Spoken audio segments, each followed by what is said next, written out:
Nosotros revisamos la clase pasada esto. ¿Qué es esto? Revisamos la fecundación. Y el propósito de la fecundación era obtener un cigoto viable. ¿Por qué? Porque los gametos no tienen la dotación completa de cromosomas. Una vez que se terminó la segunda división meiótica del ovocito, y la cual solo se termina si es que es fecundado, recuerden, un ovocito vive 24 horas, un espermatozoide puede vivir en el tracto genital femenino hasta 7 días, hay reportes de 10 días de sobrevivencia.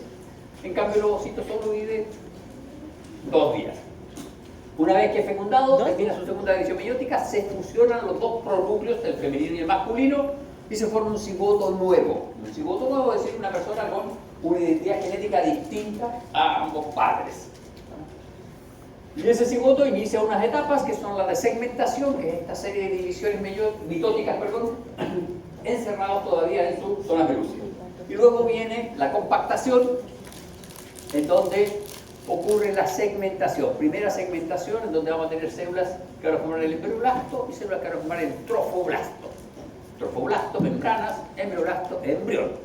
Ese embrioblasto va a sufrir otra modificación, va a formar una bicapa celular, dos capas.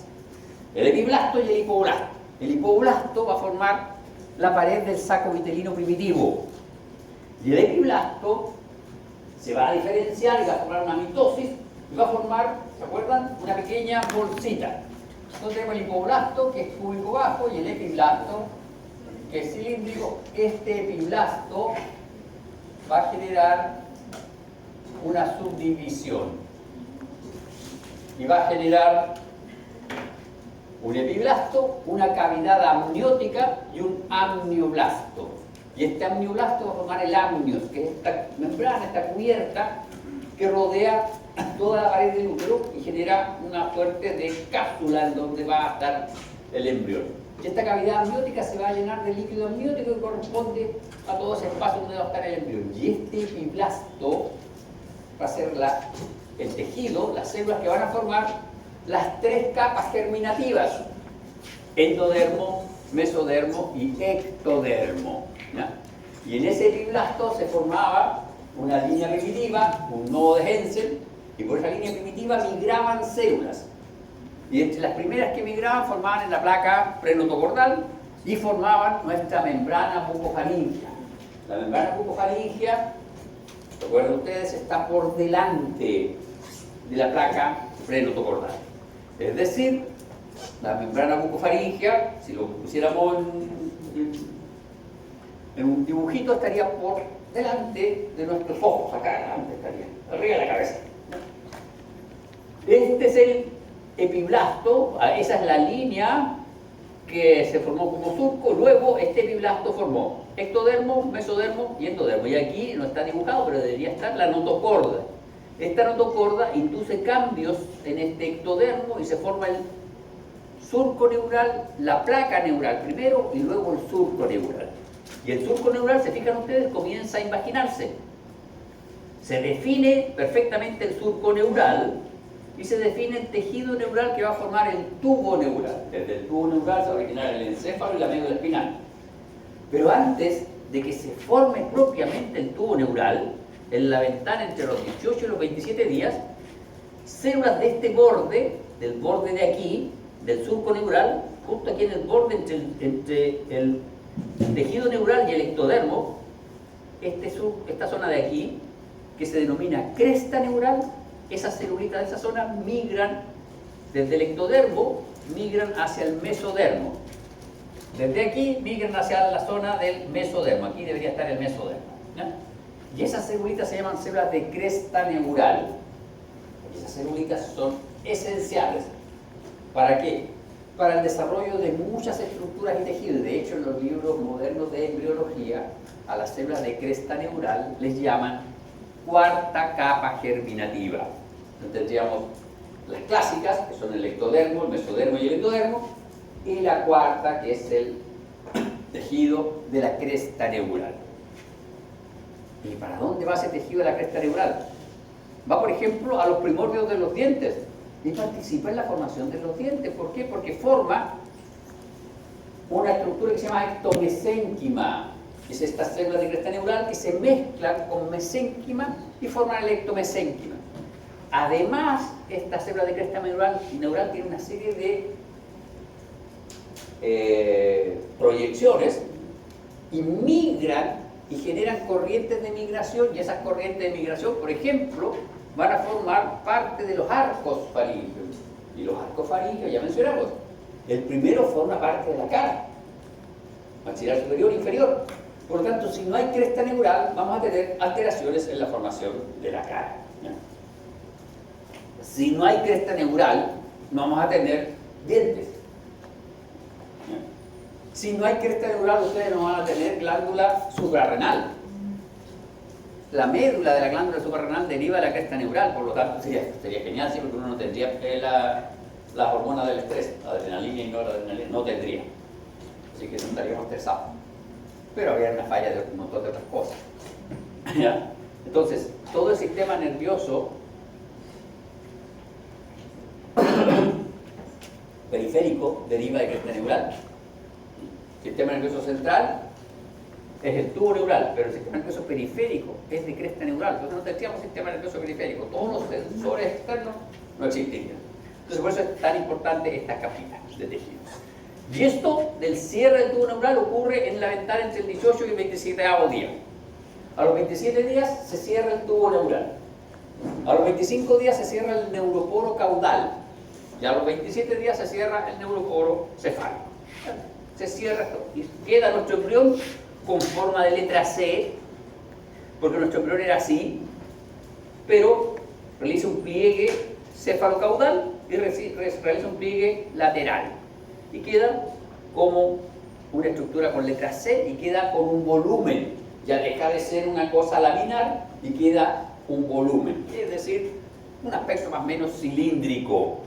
Lo interesante, producto de la migración de estas zonas de la cresta neural, aquí, porque aquí está el tubo neural, por lo tanto las células de cresta neural empiezan a migrar así, migran hacia adelante y migran hacia los lados acá. Todos estos tejidos que van a formar el cuello y la cabeza van a ser invadidos por estas células de cresta neural, las cuales van a formar estos ectomesénquimas y van a participar en la diferenciación de estructuras de cabeza y cuello. Por eso es tan importante nuestra cresta neural. Y por eso hay toda una idea de ingeniería respecto del diente. Si uno saca un diente y saca células troncales desde la pulpa dental, puede hacer retroceder esas células troncales a células nerviosas y puede realizar todas estas terapias de medicina modernas que hay. Eso, conocer ese tipo de cosas es complicado porque resulta que la gente ya no dona sus dientes, porque los pueden clonar, los pueden sacar sus células troncales, porque si sacan esas células troncales y las diferencias, las pueden vender en los bancos de células troncales. Entonces uno regala un diente, pero hay una empresa que hace negocio con mis células troncales. ¿Ya? Entonces, eso pasa, lo mismo pasa con las placentas. Las placentas por hoy ya no las dan, porque desde los cordones umbilicales uno puede sacar un montón de células troncales. Entonces, nosotros tenemos nuestro embrión acá, con forma de letra C, y lo que vamos a revisar nosotros es desarrollo, cabeza y cuello. Ya, por este resumen tenemos las principales cosas que ocurrieron en la primera etapa. Desarrollo de cabeza y cuello comprende el desarrollo de los arcos faríngeos, bolsas faríngeas, hendiduras faríngeas, desarrollo de la cara, desarrollo del paladar, desarrollo de la lengua y osificación de los maxilares. En esta clase vamos a abarcar los arcos faríngeos, las bolsas faríngeas y las hendiduras faríngeas. Esto recapitula un poco lo de los peces. Los peces, ¿se acuerdan? Los peces tienen branquias, pero los peces no tienen las branquias al aire, sino que tienen una placoda que tapa las branquias. Una cosa de grandecita. Se abre y sale el agua de la branquia y uno puede ver la branquia del agua. Por lo tanto, si ustedes hacen la homología, esto debería desaparecer. Y de hecho son estructuras transientes. Nosotros tenemos acá un arco, dos arcos, tres arcos, cuatro arcos, cinco arcos. En los humanos hay cuatro arcos, el quinto arco es vestigial. Estos arcos son prominencias que se observan porque se produce algo bien particular. Nosotros, si revisamos un embrión podríamos verlo así. Así es un embrión, ¿ya? De lado, el embrión se ve así. Este es el embrión de costado, y aquí está dorsalmente. Acá lo miramos, aquí está, el dorso. Este es el dorso del embrión. En el dorso del embrión nosotros vamos a observar unas estructuras ahí que se llaman somitos. ¿Cómo? Pero en la zona de la cabeza no hay somitos. Desde el cuello hacia adelante no hay somitos, ¿ya? Hay unas estructuras que se llaman somitómeras. Pero en esta zona, el ectodermo se flexa así.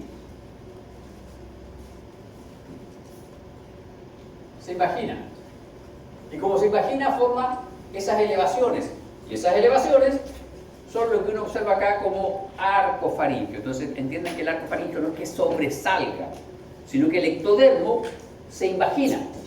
Pero al igual que se imagina el ectodermo, también se imagina el endodermo. Si nosotros cortamos este embrión aquí, nosotros vamos a ver que la pared de este embrión es una cosa así.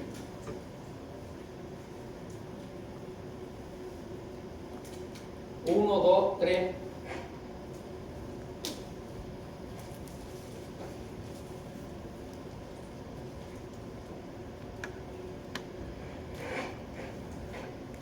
Esto es el endodermo.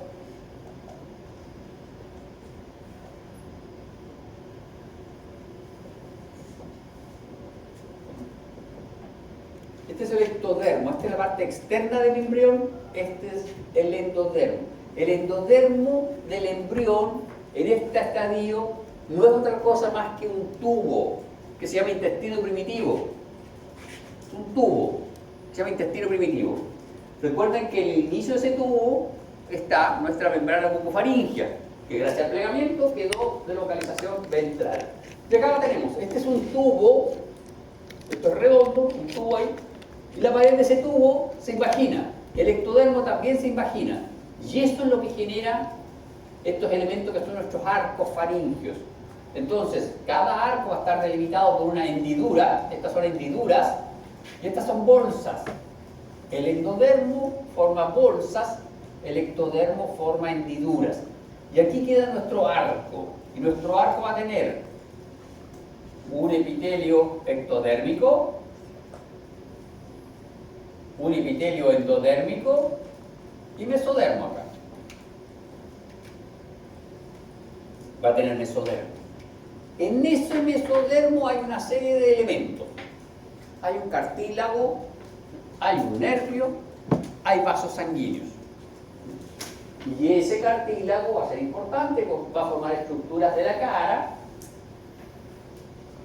El nervio va a ser el nervio que va a inervar determinada estructura de la cara que derive de eso. Y ustedes eso ya lo saben de anatomía de cuello y cabeza, lo están haciendo ahora en paralelo.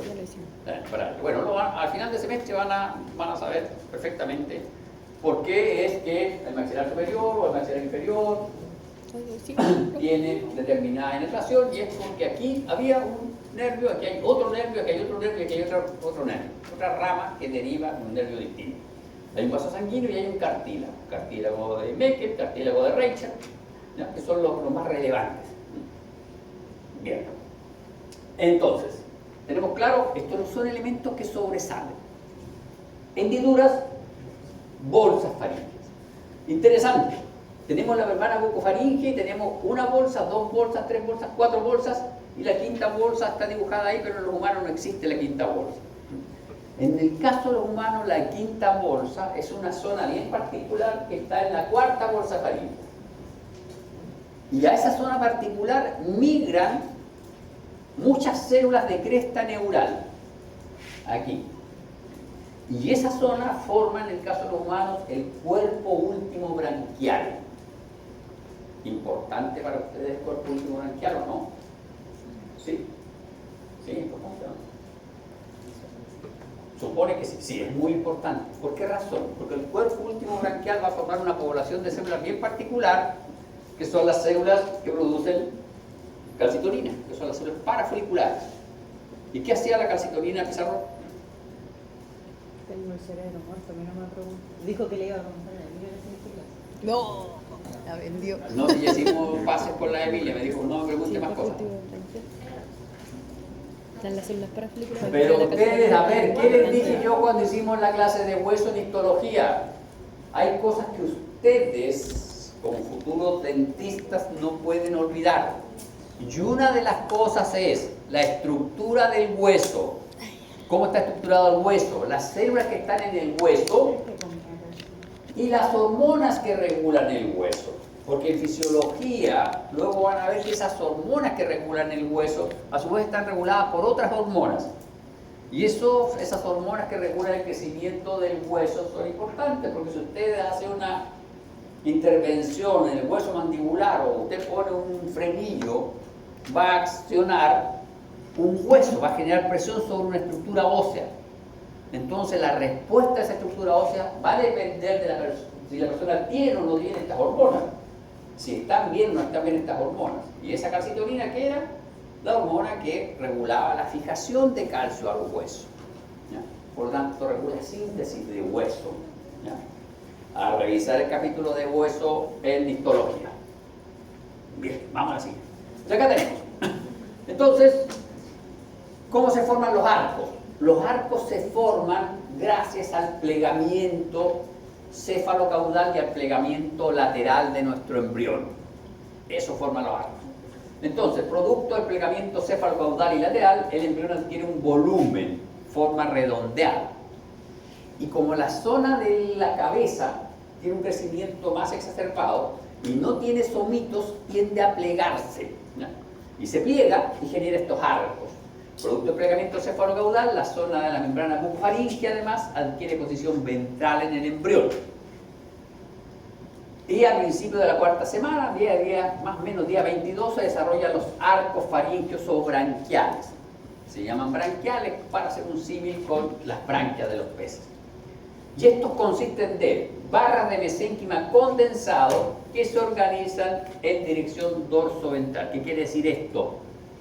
Que se organizan y crecen desde el dorso hacia la zona ventral. Esto es súper interesante, porque tenemos nuestro embrión y los arcos, o los arcos faringios van a crecer en esa dirección, así y así. Entonces, si vamos a tener un arco que va a participar en la formación de la cara, ustedes se fijan, viene desde los costados, desde el dorsal hacia el centro. Y eso hace todo el sentido de las personas que... ¿Alguien tiene aquí en el inicio el mentón hendido? ¿No? ¿Qué? No tengo alumnos mal formados. Es que el mentón hendido hoy por hoy es aceptado estéticamente, pero es una malformación. No tengo alumnos con el mentón hendido. Pero algunas personas tienen el mentón hendido, una pequeña hendidura acá en el mentón. Y eso es el recuerdo de que nosotros nos funcionamos acá en la línea media. Y desde el plano lateral igual, nos funcionamos en la línea media. Por eso que tenemos un ombligo, todo confluye a la zona del ombligo, ahí está la fusión. En algunos casos, esa fusión falla y los bebés nacen con las asas intestinales hacia el exterior. ¿Ya? Bien, esto es súper importante, que tengan esa visión de que este es un plegamiento lateral. El embrión era así y empieza a plegarse y se cierra en la línea media, acá, zona de la frente. ¿Ya? Ah, pero sí tenemos la hendidura, el surco labial superior, esa pequeña hendidurita, eso es un recuerdo que nosotros nos fusionamos aquí al medio. Bien, vamos, sigamos. Tenemos que aclarar, y por favor, anótenlo ahí, eso de que nos fusionamos en la zona media, lo anotan con comillas, porque hay fusiones reales y hay fusiones falsas. Bien. Sigamos. Entonces, nuestros arcos faringios van a consistir de mesénquima, una bolsa faríngea que es desde el endodermo, es decir, que se proyecta desde el intestino primitivo, desde la parte interna del embrión, se proyecta hacia el ectodermo. Y una hendidura faríngea que es una invaginación desde el ectodermo proyectada hacia el endodermo. Nunca hacen contacto el ectodermo con el endodermo. ¿Se fijan? Esta sería mi primera. Esta sería una y una. Bolsa y hendidura. Se imagina, pero nunca hacen contacto el endodermo por el ectodermo. Siempre queda un poquito de mesénquima. Pero, profe, bolsa de oro es lo mismo. No. Hendidura faríngea. A ver.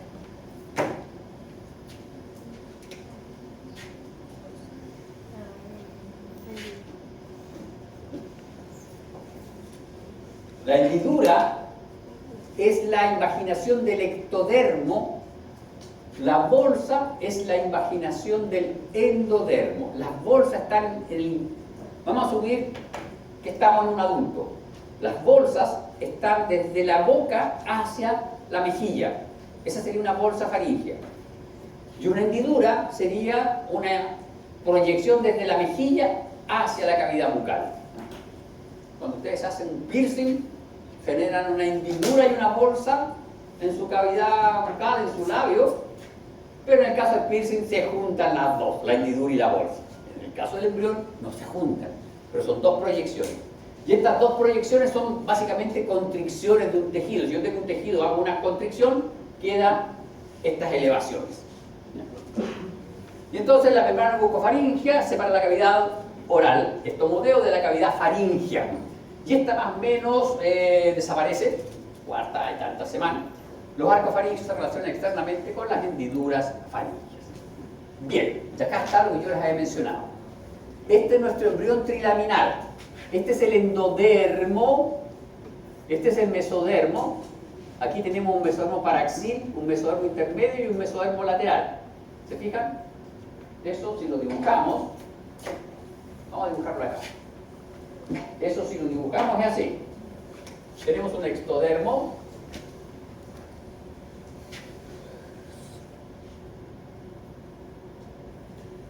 Y acá tenemos nuestro mesodermo.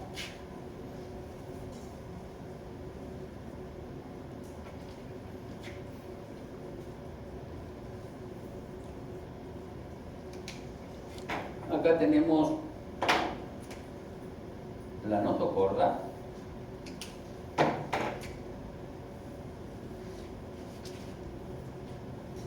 Y ese es el endodermo. Entonces, ¿cuál es el detalle interesante? Estas celulitas de aquí.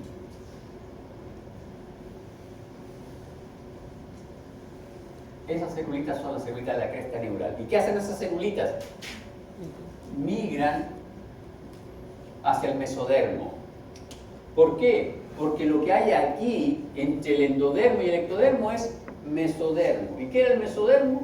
Un tejido conjuntivo fetal, embrionario, que tiene células estrelladas. Tiene células mesenquimáticas. Estas células mesenquimáticas son, la mayoría de ellas, multipotentes. Y a esas células mesenquimáticas se les mezclan estas células de cresta neural, que inicialmente eran del neuroectodermo. Este se llama ectodermo y este se llama neuroectodermo. Este es el neuroectodermo, este es el ectodermo somático y este es el surco neural. ¿Ya? Este es notocorda. ¿Ya? Entonces, acá tenemos nuestro embrión. Este es el embrión trilaminar. ¿Se fijan? Acá ya tenemos nuestro embrión más avanzado. Se cerró. Este es el surco neural, este es el neuroectodermo. ¿Se fijan? El neuroectodermo está cerrado. Se cerró el ectodermo. Aquí están estos elementos que se llaman somitos. Aquí está el resto del ectodermo, etc. Ahí está la notocorda. Y en estos somitos están nuestras células de cresta neural. Pero eso es lo que ocurre a nivel de la región del dorso del embrión. ¿Qué pasa a nivel cefálico en donde no hay somitos? A nivel cefálico, estas células de cresta neural migran hacia adelante y se proyectan hacia acá. Interesante, se proyectan hacia acá y ahí están las placodas olfativas. Las placodas olfativas son lo que van a formar la nariz. Aquí está la placoda óptica, para formar el ojo, y aquí está la placoda óptica, la oreja. ¿Se fijan cómo migran estas corrientes de células y migran precisamente asociadas a los arcos faríngeos y a los procesos frontonasales o a los procesos nasales? Los procesos frontonasales van a formar toda esta zona de acá, maxilar superior. Primer arco va a formar parte del maxilar superior y maxilar inferior. Por lo tanto, se fijan, si no hay células de cresta neural, no hay definición de esas estructuras. Entonces es súper importante esta migración de las células de cresta neurales, porque si no migran, no se forma nuestro ectomesénquima, que lo van a escuchar mencionado muchas veces, el ectomesénquima. Están nuestros arcos: primer arco, segundo arco, tercer arco, cuarto arco. Corazón, el corazón es muy grande en la etapa embrionaria. Acá están los somitas, ¿se fijan? Hasta ahí llegan los somitas llegan hasta aquí, hasta donde está el cuello. Desde el cuello hacia arriba no hay somitas. Desde el cuello hacia arriba no hay somitas, desde el cuello hacia abajo hay somitas. Bien, y acá están nuestros arcos faringios. Este es un embrión de ratón de 9 días, que aproximadamente es un embrión humano de 27 días. A ver si siguió la historia. ¿Por qué yo digo que es de 27 días y por qué no es de 22 días?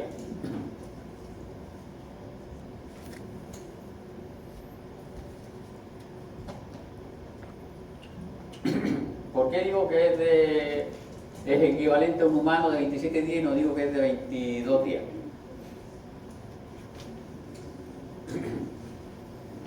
Señores, no están en las diapos. Las diapos tienen algunas cositas, pero yo dije que en el caso de los humanos, este surco neural se cierra a los 27 días. Por lo tanto, antes de los 27 días, tú vas a tener acá, a nivel cefálico, un neuroporo, que es un hoyo. Está abierto. El surco neural comienza a cerrarse a nivel de, más o menos, nosotros tenemos los homóplatos. Ahí comienza a cerrarse, y comienza a cerrarse hacia arriba y hacia abajo, ¿ya? Cuando no se cierra en la parte caudal, nosotros tenemos un mal desarrollo de piernas, a veces tenemos un crecimiento sacrococcigio, que es una tremenda bolsa gigante que nacen los bebés acá en la zona de las nalgas. Y cuando no se cierra a nivel cefálico, ¿qué creen ustedes que ocurre? Si no se cierra a nivel cefálico, el surco, para que se cierre el surco, esto es súper interesante, para que se cierre el surco, han migrado las células de cresta neural. Si no migran, no hay ectomesénquima. Si no hay ectomesénquima, no hay desarrollo de proceso frontonasal, proceso nasal, no hay desarrollo de arcos branquiales. Entonces tenemos acrania.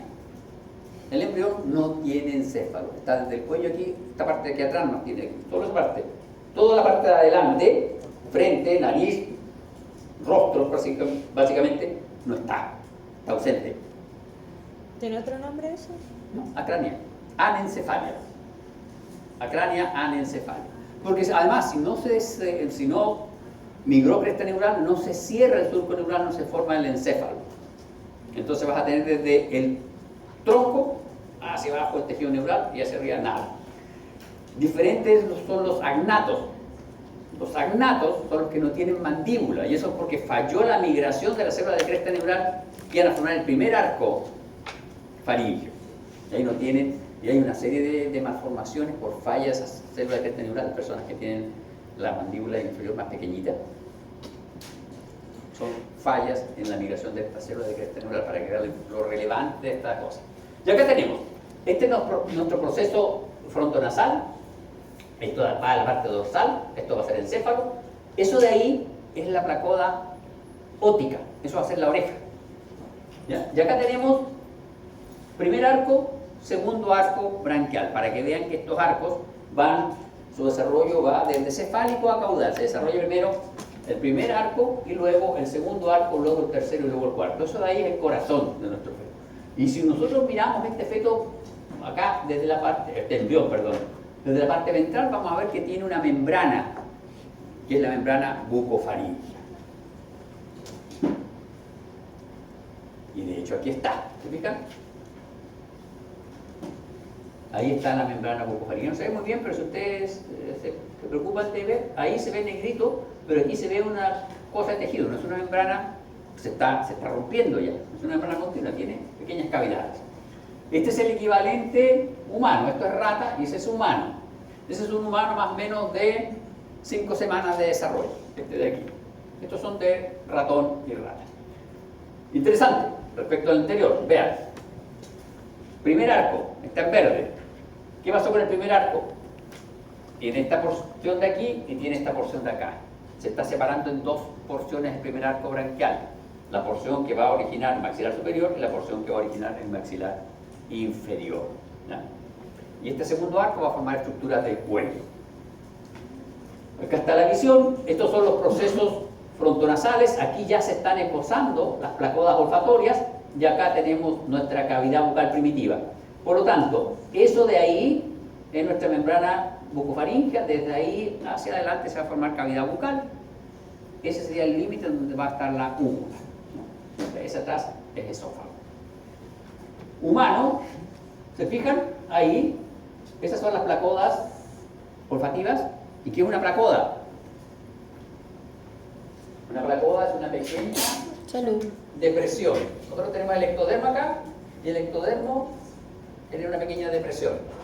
Y esa pequeña depresión luego se enmarca. Los bordes de esta pequeña depresión crecen y delimitan esta depresión formando estas especies de círculos. Y ahí tenemos una placoda. Esta es nuestra placoda olfativa, por lo tanto esto va a formar una narina, esto va a formar los bordes de la nariz y este va a pasar por debajo de eso y se va a fusionar aquí en la zona media, maxilar superior. Pero no se fusiona solito, porque este también se proyecta. Y vamos a tener que se juntan para formar el maxilar superior 3 elementos. 3 elementos, y ustedes tienen 1, 2 y 3. Pueden ver, tienen su surco medio y 2 laterales. Surco medio, los 2 laterales. En cambio, el de abajo no se fusiona nada. Crecen los dos, crecen acá, y acá al medio hay una pequeña depresión. Y en las personas que están, no, para que vamos a insistir que están mal formados, hay una deformación, ¿qué se trata? En algunas personas esto no hay suficiente crecimiento del mesénquima y queda una pequeña hendidura ahí.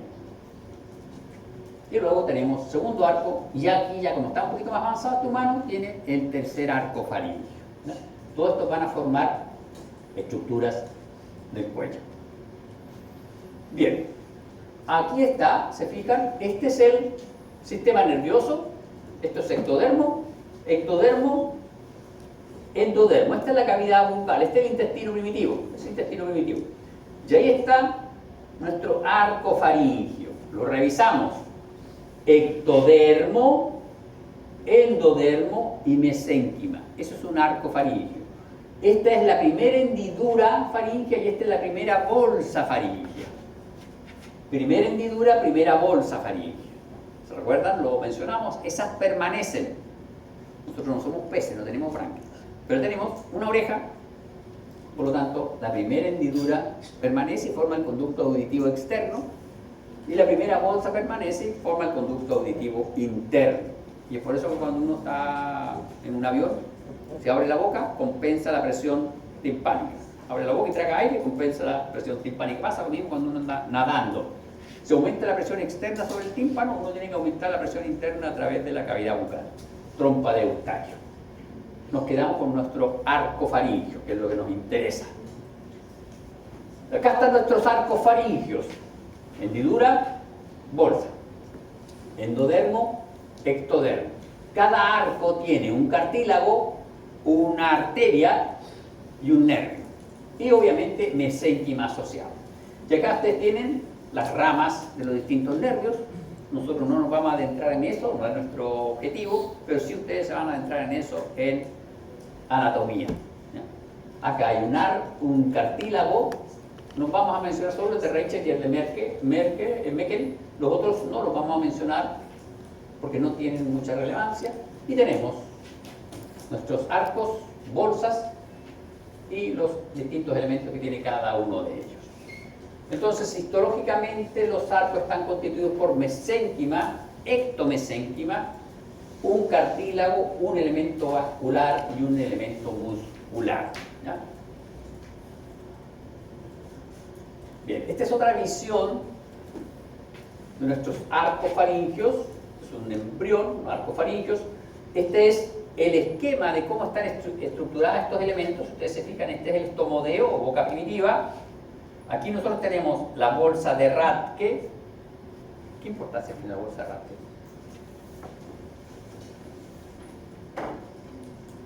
La bolsa de Rathke es una proyección del techo de la cavidad bucal primitiva que va a formar una cosita poca, la hipófisis. Va a formar la parte de la hipófisis, la parte glandular de la hipófisis, la adenohipófisis, Poquito. que tiene 5 poblaciones celulares y esas poblaciones celulares controlan a todas las demás glándulas del sistema endocrino. Una cosa poca, para que vean ustedes que la boca, la cavidad bucal no es para nada importante. En la etapa embrionaria se forma del techo. De todas maneras, eso sí, esta bolsa de Rathke está un poco trampeada, no es tan cefálica, es un poquito más caudal. Pero, para que ustedes sepan, estomodeo, cavidad bucal primitiva, su techo forma la bolsa de Rathke y esa bolsa de Rathke va a formar la hipófisis, en particular la adenohipófisis. Y acá tenemos, este es el intestino primitivo, que es el tubo que se formó del endodermo. El endodermo se plegó y formó un tubo. Y ese tubo es el intestino primitivo. Y en este intestino primitivo están nuestras bolsas faríngeas. Esta es la cavidad bucal, esa es la membrana bucofaringea. Desde la membrana bucofaringea hacia el interior es esófago, faringe. Por eso se llaman bolsas faríngeas. Y acá están los arcos, nuestras hendiduras, arcos, hendiduras, bolsas. Cuando esto lo vemos en un corte histológico, esto se ve más o menos así, ¿no? Este es el intestino primitivo, que está con amarillo el endodermo, los negritos el ectodermo, y acá tenemos nuestras hendiduras branquiales. Se fijan nuestras hendiduras branquiales, nuestras bolsas faríngeas. Es bastante complejo de entender en un corte histológico, ¿no? Pero ahí está. Entonces, hincapié en esto. Una bolsa es una proyección del endodermo hacia el ectodermo, pero no hace contacto con el ectodermo. Y una hendidura es una proyección, una imaginación del ectodermo hacia el endodermo, pero nunca llegan a hacer contacto. Bien, y acá está el resumen de esto. Tenemos derivados del adulto y vamos a tener que la primera hendidura forma conducto auditivo externo. La segunda, la tercera y la cuarta hendidura desaparecen. ¿Por qué desaparecen? Porque a partir del segundo arco branquial se produce un crecimiento. Cada arco, se ubican aquí, cada arco tiene una porción dorsal y una porción ventral. La porción ventral de este segundo arco hace eso. Crece en dirección caudal y se termina fusionando acá. Y con eso hace desaparecer las otras hendiduras. Sin embargo, en algunas personas se puede generar a nivel del cuello acá una especie de quistes o fístulas. Cuando hay una fístula, es personas que tienen un pequeño hoyito acá, es un ombligo pequeño, y esos son recuerdos de las hendiduras faríngeas. En otras personas ese epitelio no desaparece por completo y genera pequeñas bolsitas de epitelio, esos son los quistes. Generalmente son silentes. Si ustedes son dentistas, después de repente tienen un paciente, palpan por aquí, van a encontrar alguna cosa dura que no está en la línea de los ganglios. Eso puede ser un quiste, un recuerdo de nuestras hendiduras faríngeas. No, y son silentes la mayoría de ellos, excepto las fístulas que a veces se infectan y generan problemas. Y acá tenemos nuestros arcos, acá están los músculos que derivan de cada uno de ellos, etcétera. No nos van a interesar a nosotros los músculos ni los nervios porque no estamos en anatomía. Nos interesa la parte externa y nos interesa la parte interna. Nos interesan los derivados, ¿ya? Y entonces, de las hendiduras, oído externo, cavidad auditiva externa, y las otras hendiduras desaparecen. Y quedan algunos quistes o fístulas. ¿Cómo estamos de tiempo?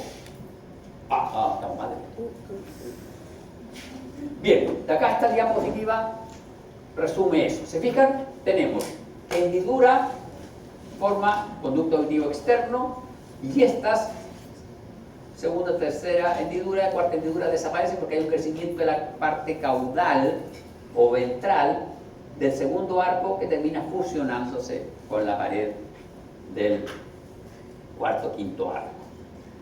Lo de las bolsas es más complejo, porque las bolsas, todas las bolsas producen estructuras. Y vamos a ver. La primera bolsa forma el conducto aditivo interno, la segunda bolsa genera un crecimiento epitelial importante, y ese crecimiento epitelial va a formar tonsila palatina. La tercera bolsa tiene dos porciones. La tercera bolsa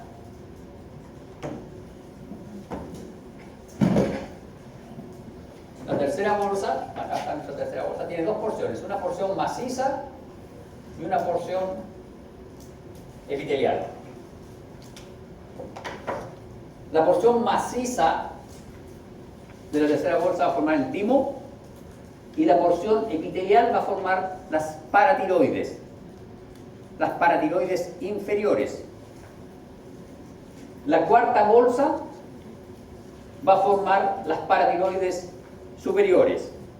Pero en el caso de los humanos, como hay una quinta bolsa, la cuarta bolsa va a tener un crecimiento especial acá, que son las células del testneural que van a formar el cuerpo último branquial. Y ese cuerpo último branquial que está ahí va a migrar y va a formar las células parafoliculares de la tiroides. ¿Qué significa eso? Que estamos en la hora. ¿Cómo que estamos en la hora? Ya.